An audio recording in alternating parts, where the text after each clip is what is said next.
Man of sex. Public is confused, president is virtue.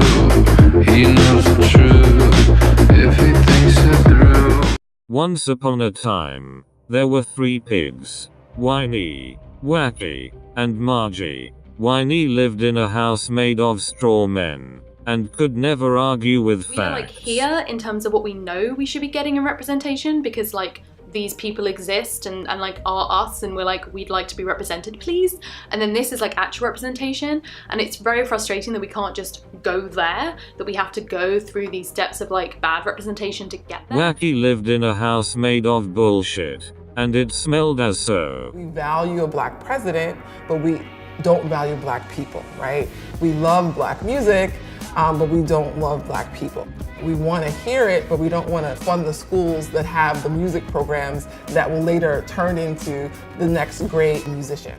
Margie lived in a house made of mirrors, because he only loved himself. Diversity in media also gives relatable characters. For example, think of a teen who would be struggling with their sexuality. It would really help for them to see a character who is gay or lesbian or bisexual for them to relate to and understand what they're going through. And I don't give a shit about any of these pigs, because I'm not a fucking pig, and they don't represent me in pop culture. Meanwhile. Oh, hi, welcome back. Chikori is over there. He's thinking about representation. Hey, so representation in media, and even that phrase is kind of ambiguous. Representation in media is basically, as I understand it, Jews.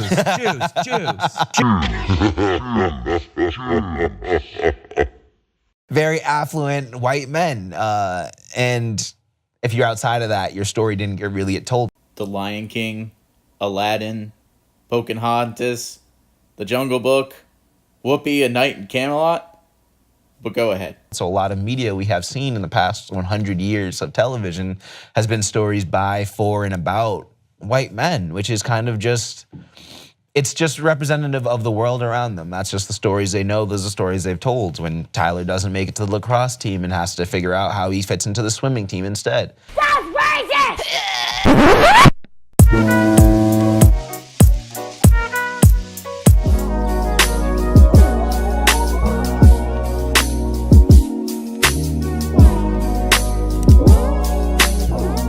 Feel like this internalized shame about my success, and I think that's what the world probably wants me to feel. And casted for a Louis Vuitton campaign and chose my trans body that is so undervalued and so stigmatized to wear clothing that is so valuable. You know, to put that. Like an undervalued person in valuable clothing is very, I think, reflective of how I feel like, you know.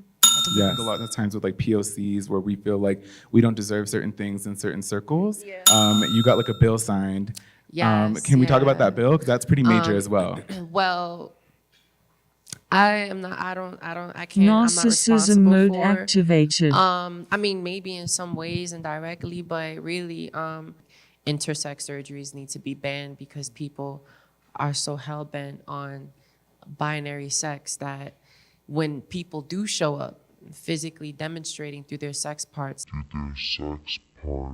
people of color, queer people of color don't have the privilege to just say what we want to say and not have to face consequences, you know? It's not Black women's like responsibility. Actually, on the flip side, I think it's the responsibility of the people who are in power and privilege, you know, who are not existentially marginalized, to hold themselves accountable. Agreed. And each other. A few moments later. White people need to hold themselves accountable. I think cis people need to hold themselves accountable for they you know, anti-queerness. Hetero people need to hold themselves accountable for their ignorances about people's sexualities that are not about, you know.